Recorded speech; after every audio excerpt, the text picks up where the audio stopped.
నేనెందుకు లేవాలే ఎందుకు లేతే ఎందుకు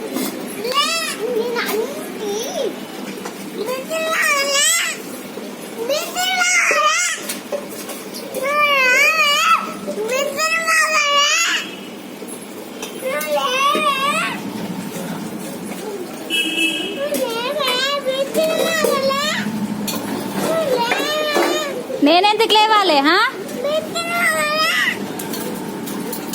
బిత్తిరి ముఖం అంటావా బిత్తిరి ముఖం అంటావా